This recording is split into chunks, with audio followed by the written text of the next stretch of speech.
कृतज्ञ हमारे जीवनलाल जी सरपंच साहब को मैं इस मौके पे नमन करना चाहता हूँ।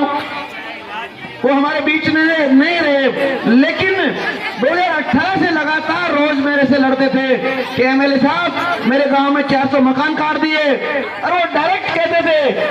मैंने कहा साहब मकान किसने काटे? कई गुंडों ने काटे, कांग्रेस के गुंडों ने, ऐसा बोलते थे। वो शेर आदमी थे, उन्होंने पीछा कभी आपके गांव के विकास के लिए, गरीब के कल्याण के लिए हर काम से मेरे लड़ते थे, देते थे। और उन्होंने 400 मकान दोबारा मेरे को बार बार कह के विधानसभा में प्रस्ताव रखा है। वो 400 मकान आ गए, कुछ मकान छूट गए।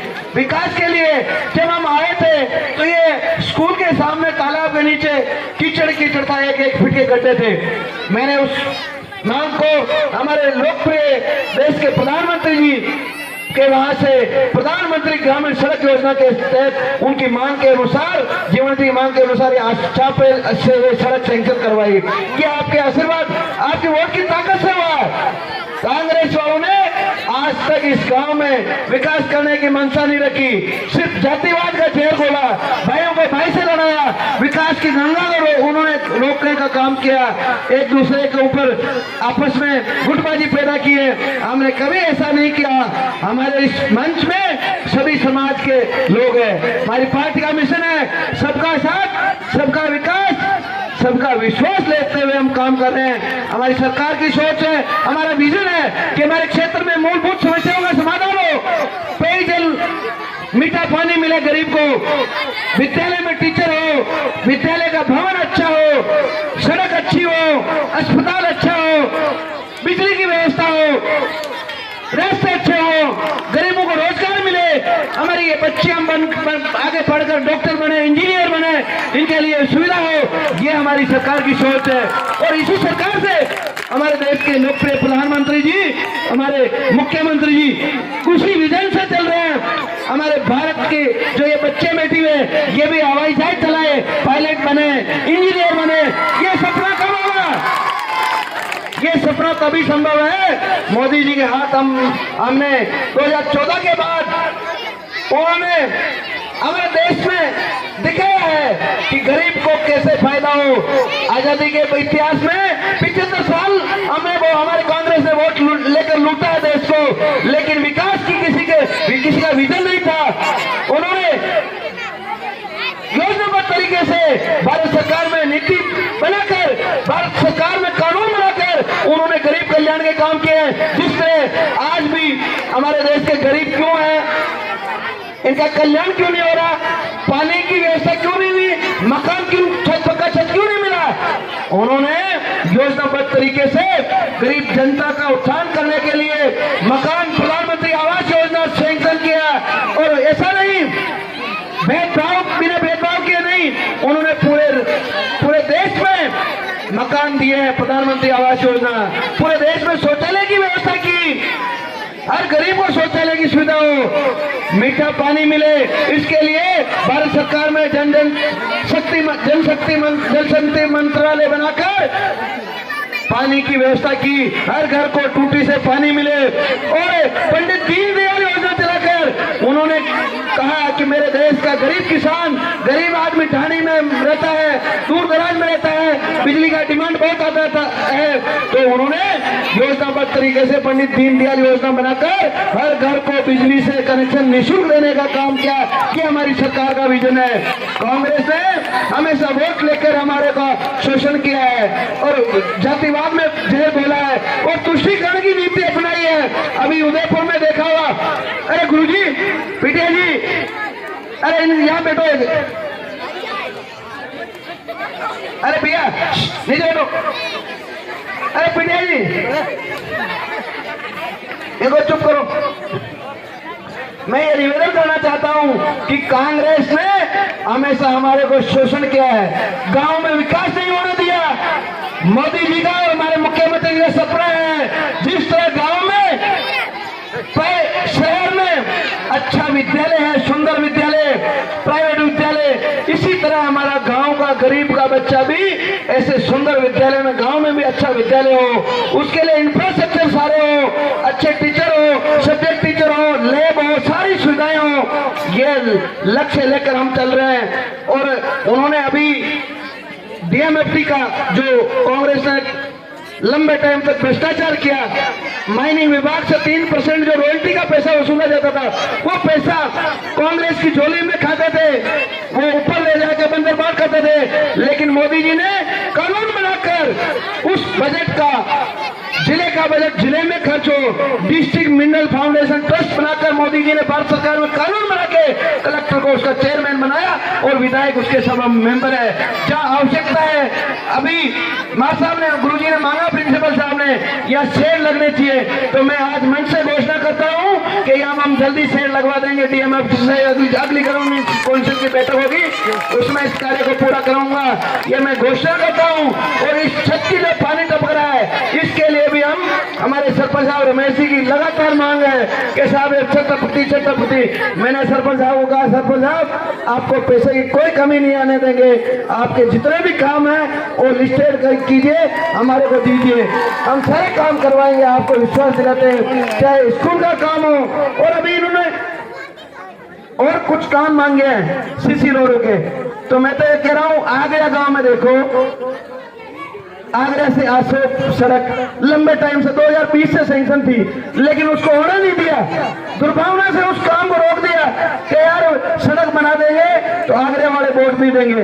अरे मेरे भाई, भगवान को जो मंजूर होता है वही होता है। आपने सड़क रोक ली, आपने और क्या क्या रोक लिए, देवनारायण भगवान का करेक्शन नहीं होने दिया, आपने वहां के वो भवन नहीं बनने दिया, राजपूत समाज की धर्मशाला नहीं बनने दी, लेकिन भगवान ठाकुर जी 4 भुजनाथ हमारे साथ थे, हमारी जीत हुई है, जनता का आशीर्वाद था हमारे साथ। कितने उन्होंने प्रोपेगेंडा किया, कितने नाटकबाजी की, लेकिन भगवान के पास न्याय है, अन्याय नहीं है। तो मैं तो ये निवेदन करना चाहता हूँ कि हम सब बैठे इस मंच में, 36 कौम के लोग हम बैठे हैं इस मंच में, कोई हमारे पास दुर्भावना नहीं है। और कांग्रेस में एक परिवार ने हमेशा राजनीति की है और शोषण किया है, बंदरबाट किया है। मैं तो यूं कह रहा हूँ, मेरे कोई भाई, मेरे पत्नी, कोई सरपंच, कोई सीआरडीए का चुनाव नहीं लड़ते। आपके यहाँ नेता नहीं है, जनप्रतिनिधि। गुर्जर समाज से भी मैं कहना चाहता हूँ कि जिला प्रमुख जी को हमने उप जिला प्रमुख बनाया, जाट साहब को हमने सीआर बनाया, हमारे बनाव कौम को प्रधान बनाया, हमारे शर्मा जी को मंडल अध्यक्ष बनाया। हमने सभी वर्ग को साथ लेकर चले हैं। ऐसा नहीं कि मेरे परिवार से यहाँ नहीं हो रहा तो टोंक से ले आओ, हायर कर लो, उधर से अजमेर से ले आओ, शादी को ले आओ, बुआ जी को ले आओ, भतीजी को ले आओ। ऐसा करने से जनता का काम होगा क्या? एक परिवार से काम चलता है क्या? सबका आशीर्वाद चाहिए और सबका समर्थन चाहिए, तब काम होगा कि ये सब वर्ग से, सब क्षेत्र से, सब समाज को प्रतिनिधित्व मिलेगा तो हमारे क्षेत्र का विकास होगा। नहीं तो वो अपने अपने परिवार की 7 पीढ़ी की व्यवस्था कर लेगा। वो 7 पीढ़ी की व्यवस्था को रोकनी ना, तो भारतीय जनता पार्टी एक ऐसी पार्टी है जो हम सबको लेकर साथ चलने वाली है। और ये जो विजन है, कांग्रेस का कोई विजन नहीं है। कांग्रेस पूरे देश में मुक्त होने जा रही है। अभी महाराष्ट्र में देखो, जो लोग लंबे टाइम तक विचारधारा से जुड़े हुए थे, वो लालच में आकर, सत्ता के लालच में आकर कांग्रेस का साथ दे दिया, उनके साथ चले गए। लेकिन वहां की जनता ने ढोल नगाड़े बजा के भाजपा को, हिंदुत्व को, कार्ड को वहां महाराष्ट्र में एक तरफा प्रचंड बहुमत से सरकार बनी है। और हरियाणा में कहते थे कि ये होगा, ये होगा। यहाँ के टटपुंजे नेता हमारे इधर से भी जो कभी चुनाव दुर्भाग्य से एक चुनाव जीते, ये यूपी में जाके वहां नेता बन रहे हैं, वहां जाके हरियाणा में चुनाव जिता रहे, वहां भी सुपड़े साफ हुए इनके। और प्रचंड बहुमत से राजस्थान की तरह ही हरियाणा में, महाराष्ट्र में हमारी सरकार बनी है। ये सिर्फ क्यों बन रही है? हमारे मोदी जी का, हमारी पार्टी का विजन है, हिंदुत्व को मजबूत करने का विजन है। राष्ट्र की बात करते हैं, विकास की बात करते हैं, महिलाओं के सम्मान की बात करते हैं। अभी महिलाओं को आगे लाने के लिए ये मेरी बहनें खड़ी है, इनके लिए मोदी जी ने संसद में कानून पारित किया है कि विधायक भी बने, सांसद भी बने और आगे जाके नेतृत्व करें। ऐसा उन्होंने कानून पारित किया है, आपको सम्मान दिया है और क्षेत्र में काम दिया मोदी जी ने। मैं तो ज्यादा लंबा चौड़ा भाषण नहीं देना चाहता हूँ क्योंकि मेरे बच्चे बहुत समय से पहली बार मैं लेट हूँ समय से, क्योंकि हमारे पार्टी की प्रदेश के उपाध्यक्ष नार सिंह जी जोधा साहब, बैठो एक मिनट, खड़े मत हो, क्यों खड़े हो रहे बात में? नहीं, मैं बोल दूंगा, बैठो। मैं यूँ कह रहा हूँ, नार सिंह जी जोधा साहब हमारे प्रदेश के उपाध्यक्ष पार्टी के, वो भीलवाड़ा आए थे, वो संगठन परों की बैठक थी हमारी, वरना हम यहाँ आपके यहाँ राइट टाइम 4 बजे पहुंच जाते, लेकिन मैं माफी चाहता हूँ क्योंकि पहली बार ऐसा हुआ, इसलिए मैं खेद प्रकट कर रहा हूँ। हमारे इस क्षेत्र में जो विकास की गंगा रुकी हुई है 15 साल तक, अब मैं आपको चैलेंज करके निवेदन करता हूं कि विकास को रुकने नहीं देंगे, आपके विकास के 4 चांद लगाएंगे इस क्षेत्र में। और आश्वानित लोग 15 साल से शाकड़ा में देख लो, वहां बंदर बाट हो रही है, कोई काम नहीं हुआ, आसोम में काम नहीं हुआ, एक भी पंचायत ऐसी नहीं जो विकास के कार्य को सीना ठोके। कांग्रेस वाले कहते हैं हमने ये 15 लाख रुपए का भवन बना दिया, ये स्कूल में कमरे बना दिए 10 कमरे, ये ले बना दी, कुछ भी नहीं किया। सिर्फ और सिर्फ उनके तो भ्रष्टाचार करना और 2 नंबर के ट्रैक्टर चलाने के, इसके ग्रानेट के अवैध काम करने, सिर्फ और सिर्फ हमने प्रयास किया। जितने भी अवैध काम है, चाहे ग्रानेट के हैं, चाहे और बजरी के हैं, हम चरणबद्ध रूप से उनको ठीक भी करेंगे और यहाँ सुधार करने का प्रयास करेंगे। गरीब को सम्मान मिले, किसान को सम्मान मिले, हमारी यहाँ की जो धर्म संस्कृति बचाने के लिए हमारा संभव प्रयास करेंगे। हमारी जो भौगोलिक दृष्टि से यहाँ की जमीन अच्छी जमीन है, उसको ऊसर कर दी इन्होंने, खड्डे खोद खोद के। गौ माता वहां चर नहीं सकती है, वहां खड्डों में गिर के मर रही है। मेरे वहां लातड़ा का फोटो डाला था उन्होंने, बलवीर सेन ने, कि देखो खड्डों में 10-10 फुट के खड्डे कर दिए।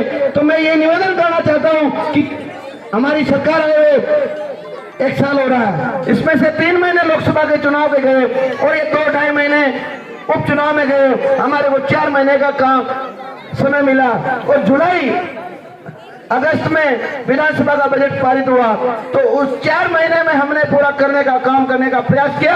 मैं मुख्यमंत्री जी को इस आसोम की जनता की ओर से मैं धन्यवाद देना चाहता हूं कि आपकी मांग के अनुसार यहाँ जो ब्लैक हिरण है, काले हिरण, इसके लिए विधानसभा में आदरणीय दिया कुमार जी ने बजट घोषणा में इसको घोषणा की और मुख्यमंत्री जी ने उसकी सैंक्शन जारी कर दी है। जमीन का सर्वे चल रहा है, जल्दी उस काम को भी हम धरातल में उतारेंगे।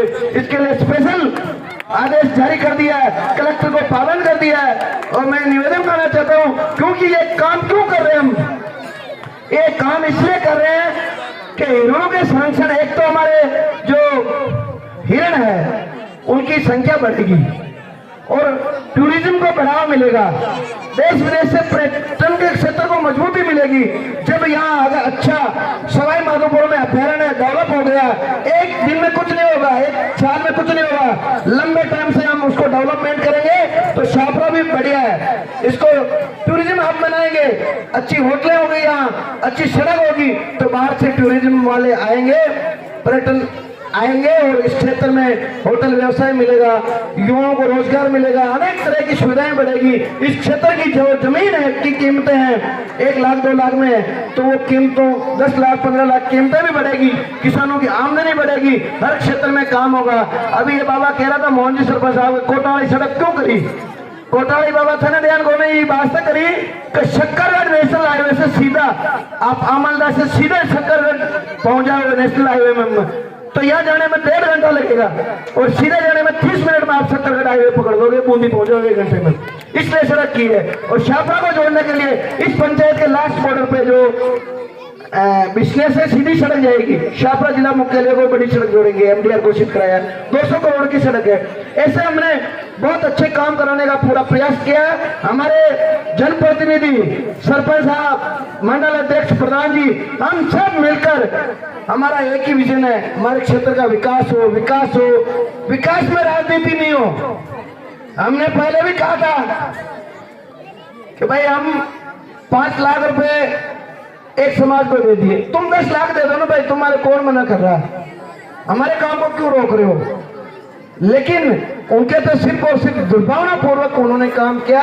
लेकिन जनता समझ चुकी है, काट की रानी एक ही बार चढ़ती है और एक बार चढ़ चुकी, अब नहीं चढ़ेगी वो बार बार। एक बार भूल चूक में चढ़ गई, अंधेरे में उनको जैसा देकर वोट ले लिया। 2013 का चुनाव, 4 चुनाव में एक ही चुनाव जीते। अब तो वो कह रहे हैं कि यार अब पार पड़ेगी नहीं, आसिन टटोलो, बेगूर टटोलो, भाई कहीं भी टटोलो।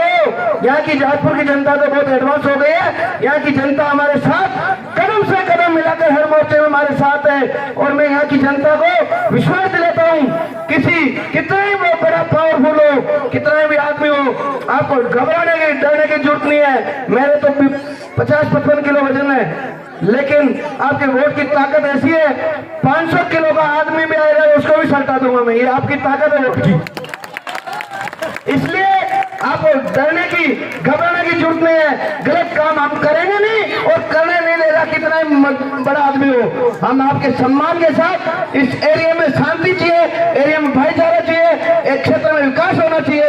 ये हमारा विजन है, हमारी सरकार का विजन है, यही है। गरीब को फायदा हो, गरीब को रोजगार मिले, गरीबों को 100 दिन का काम नरेगा पूरा मिले। ऐसा नहीं ये कांग्रेस का उसको काम नहीं देंगे, कांग्रेस को भी उतना ही काम मिलेगा जितना बीजेपी का हमारा कार्यकर्ता, उतना ही उसको 100 दिन का रोजगार मिलेगा। बिना भेदभाव के काम करेंगे। और हमारे सरपंच साहब रमेश जी की जितने भी डिमांड्स है, इन्होंने बहुत बड़ी लिस्ट दे रखी है। मैं सरपंच साहब मंच से घोषणा करता हूँ, जितने भी आपके कागज है सब आपके कागज सैंक्शन जारी कर दूंगा। मैं ये विश्वास दिलाता हूँ आपको, आप चिंता मत करो, काम करो और किसी से डरने की आवश्यकता नहीं है। और सोनू भाई की एक मांग है, बच्चों के लिए जिम खुलवाना चाहता है, अच्छा काम है। तो इसके लिए भी मैं, अगर नीतिगत होगा, अगर खेल मैदान में हम जिम का पैसा दे सकते हैं तो इसके लिए भी मैं बजट की स्वीकृति जारी कर दूंगा, ये विश्वास दिलाता हूं। और ये बच्चों का एक ज्ञापन प्राप्त हुआ है, सब्जेक्ट टीचर नहीं है, तो मैं मंत्री जी से मिलकर इधर कोई टीचर आने वाला हो, इंटरेस्टेड हो छात्रा के आसपास के, तो आप मेरे को नाम देना। 15 दिसंबर को सरकार बैंक खोलने वाली, मंत्री जी से मेरी बात हुई, जैसे बैंक खुलते हैं आपके यहाँ पद स्थापन कर दिया जाएगा सब्जेक्ट टीचरों का, ये विश्वास दिलाता हूँ। और जो भी जितने भी हमारे रमेश जी सरपंच साहब ने काम बताए हैं, उन कामों को मैं प्राथमिकता से, ऐसा नहीं एक साथ कर देंगे, चरणबद्ध रूप से उनको एक एक काम को जो आवश्यकता अनुसार सब कामों को करेंगे। अभी जो सब सेंटर के लिए इन्होंने शिलान्यास करवाया वहां, तो कुछ ग्रामवासियों की मांग है कि भाई इस रोड पे हो, आप ऐसा क्यों सोचते हो, कहीं भी हो हमारे को सुविधा मिलने दो। अगर किसी टेक्निकल कारण से उसको विवाद में डाल दिया तो ये 55 लाख रुपए अशोक के लिए थोड़ी, इसको मैं चेंज करके वहां डाल दूंगा, इसको खेड़ी रतराम डाल दूंगा, आपका नाम थोड़ी लिखा हुआ है ऐसा कि भाई आपके हो, ऐसा कुछ नहीं। अगर आप आपस में टकराव करें यहाँ नहीं बने, अरे भाई 1 किलोमीटर दूर जा सकता है, अपन 10 किलोमीटर भी इलाज के लिए जाते हैं। इसलिए ऐसा कोई दुर्भावना मत रखो, वहां बन रहा है तो वहां बनने दो। मैंने पूछा, सरपंच साहब ने कहा कि भाई इस रोड पे कोई आबादी की जमीन नहीं है, चरागाह की जमीन है, कोई ऐसी जमीन नहीं है जो आवंटन हो, उसके वहाँ आबादी की जमीन है, वहाँ आवंटन होने लगेगा, इसलिए नियम से वहाँ आवंटन कर दिया। फिर भी आपको एतराज है तो आप मेरे को लिखित में दे देना, मैं उसकी जांच करा लूंगा। और नहीं होगा तो फिर इसको खेड़ी दादराम दे देंगे, वहाँ बड़ा गाँव है वहाँ दे देंगे, हमारे कोई फर्क नहीं पड़ रहा। आप ऐसा नहीं होगा। आपके विभाग की स्थिति में जो जिस मोहल्ले में काम हो रहा है उस मोहल्ले में होने दो। बाकी आप ये करो भाई हमारे इस मोहल्ले में सड़क बनाओ, वहां बना देंगे। आप एक काम हो करेगा, इधर नहीं बनने देंगे, तो भाई जहाँ बन गई सड़क, जहाँ काम हो रहा है वहां होने दो। दूसरी की मांग करो आपके, भाई हमारे यहाँ भी काम करो, ये हमारी सोच होनी चाहिए। आपने जितने भी कार्यकर्ताओं ने लंबे समय से 4 बजे से इंतजार करे, सबका मैं आभार प्रकट करता हूं। आपने हमारी बात को सुनी, हमारा स्वागत किया, सम्मान किया। विशेषकर हमारे मंडल अध्यक्षों ने बहुत धैर्य रखा है, लंबे टाइम से बार बार कह रहे थे कि भाई आप आश्रम में आओ, आश्रम में आओ, इनको धन्यवाद देना चाहता हूं। और सरपंच साहब रमेश जी, आप ईमानदारी से सेवा में लग जाओ, जिस तरह जीवन जी लगे तो भगवान आपको भी आशीर्वाद देगा और हमारे को भी आशीर्वाद मिलेगा। आप काम करोगे ना, सरपंच साहब काम करेंगे ना, तो इसका फल हमारे को भी मिलेगा, पार्टी भी मजबूत होगी। अगर सरपंच साहब स्विच ऑफ कर लिया, घर जाके सो गए, तो वो कार्यकर्ता परेशानी में है बेचारा। हमारे तक पहुंच नहीं पाता, पहुंच नहीं होती प्रधान जी के पास, तो वो बेचारा हताश होकर बैठ जाएगा। लेकिन वो हमारे से बदला कब लेगा? अब चुनाव में आएंगे तब बदला अपने मन की ठीस निकालेगा हमारे ऊपर, और गुस्से में हमारा कार्यकर्ता हमारे को वोट नहीं देगा, कांग्रेस में वोट ठोक देगा। इसलिए सरपंच साहब आपसे भी आग्रह है, आप थोड़ा छोटे छोटे कामों में ध्यान दें। बड़े काम तो हम कराएंगे सरकार से, लेकिन इन गरीब किसानों के जो काम है, आप काम समय पर तरीके से उनके साथ खड़ा रहकर, इनके हर सुख दुख में इनके साथ खड़ा रहकर आप काम कराएं। थानेदार जी खड़े बाहर, थानेदार जी आपके साथ है, डिप्टी साहब आपके साथ है, अधिकारी एसडीएम कलेक्टर सब हमारी बात मान रहे हैं, आपके आदेश की पालना कर रहे हैं। नियम संगत काम है, कोई किसी तरह की कोई रोड़ा अटकेगा नहीं आपके, मैं आपको विश्वास दिलाता हूँ। बहुत बहुत हमारे पत्रकार साथी दिनेश जी भाई साहब आए हैं कोटड़ी से, हमारे पत्रकार साहब पारोली से पधारे हैं, इन सब का मैं मेरी तरफ से, पार्टी की तरफ से, मंडल अध्यक्ष की तरफ से आपका भी स्वागत करता हूं। बहुत बहुत धन्यवाद। जय हिंद, जय भारत।